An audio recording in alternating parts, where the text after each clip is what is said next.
నా భూతో నా భవిష్యత్ కేవలం 9% VAతో మన మర్రి గోల్డ్ అండ్ డైమండ్స్ లో నక్షి మేళా. Marri gold and diamonds, KPHP metro station, Hyderabad. Visakha కేంద్రంగా దక్షిణ కోస్తా రైల్వే జోన్ ఏర్పాటు చేయాలన్న రాష్ట్ర ప్రజల కల నెరవేరుతోంది. ప్రత్యేక జోన్ కోసం ఎందరో పోరాటాలు చేశారు. 12 ఏళ్ల పోరాటాల తరువాత సీఎం చంద్రబాబు, ప్రధాని మోదీ నేతృత్వంలో జూన్ 1 నుంచి జోన్ కార్యకలాపాలు ప్రారంభం కానున్నాయి. విశాఖ కేంద్రంగా దక్షిణ కోస్తా రైల్వే జోన్ ఏర్పాటు కానుంది. ఇప్పటికే సిరిపురం VMRDA DDEC భవన్లో 5-6 అంతస్తుల్లో దక్షిణ కోస్తా రైల్వే జోన్ GM తాత్కాలిక కార్యాలయం సిద్దమైంది.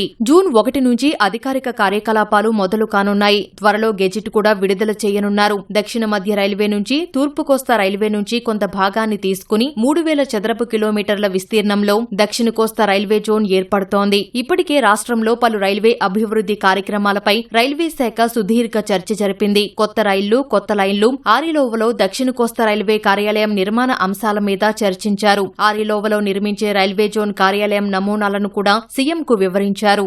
సాక్షాత్తు రైల్వే మంత్రి గారు శ్రీ వైష్ణవ్ గారు నిండు సభలో వారు అనౌన్స్ చేయడం జరిగింది. జూన్ 1 కల్లా గెజిట్ నోటిఫికేషన్ రిలీజ్ అవుతుందని. గెజిట్ నోటిఫికేషన్ అంటే ఇంకా ఆథరైజ్డ్గా దాంట్లో ఏమేమి ఉండబోతున్నాయి, ఏ ఏరియాస్ పెట్టారు, అది కూడా విశాఖపట్నం కేంద్రంగా జోన్ అనౌన్స్ చేయడం జరిగింది.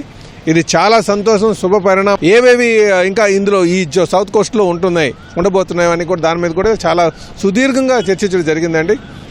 విశాఖపట్నం సిరిపురంలో ఉన్నటువంటి డెక్ బిల్డింగ్ లో 2 ఫ్లోర్స్లు దానికోసం కేటాయించడం జరిగిందండి. ఈలోగానే మనకి గెజిట్ నోటిఫై అయిన తర్వాత బిల్డింగ్ కన్స్ట్రక్షన్ కూడా స్టార్ట్ కాబోతుంది.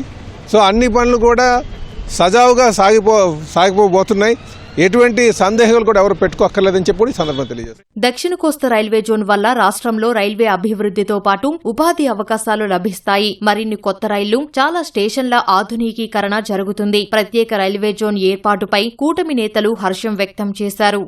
దక్షిణ కోస్తా రైల్వే జోన్ వల్ల ఉత్తరాంధ్ర ప్రజలకి, ఆంధ్ర రాష్ట్ర ప్రజలకి అనేకమైనటువంటి మంచి లాభాలు శుభసూచకం ఉంది. దక్షిణ కోస్తా రైల్వే జోన్ కేంద్రంగా విశాఖ రైల్వే జోన్ వచ్చిన తర్వాత RRBలో ఉత్తరాంధ్ర ప్రజలతో పాటు ఆంధ్ర రాష్ట్ర ప్రజలందరికీ కూడా ఉద్యోగ అవకాశాలు కల్పించే అవకాశం ఉంది. ఆంధ్రాలో ఉత్తరాంధ్ర కమర్షియల్ లైన్స్ కూడా వచ్చేటువంటి అవకాశం ఉంది. రైల్వే జోను అసలు తీసుకొస్తామని చెప్పి మాటలు చెప్పినటువంటి వైసీపీ ప్రభుత్వం ఇప్పుడు చూసి అవాక్కై ముక్కును వేలేసుకునే పరిస్థితి. రైల్వే జోన్ కోసం ఎంతో ఉద్యమం చేశాం. మా కళలందరూ కూడా నెరవేరేటువంటి పరిస్థితి కూటమి ప్రభుత్వంలో ఆసన్నమైంది. ఈ రోజున రైల్వే జోన్ అనేది ఏర్పాటు చేశారు. రైల్వే జోన్కి డివిజన్ బిల్డింగ్ కట్టడం కోసం ముడసర్లోవలో భూములు కూడా అలాట్ చేశారు. శరవేగంగా పనులు కూడా జరుగుతున్నాయి. విశాఖ కేంద్రంగా రైల్వే జోన్ రావడం అనేది దశాబ్దాల కోరిక నెరవేరినట్టు, కాబట్టి దీన్ని స్వాగతిస్తున్నాం.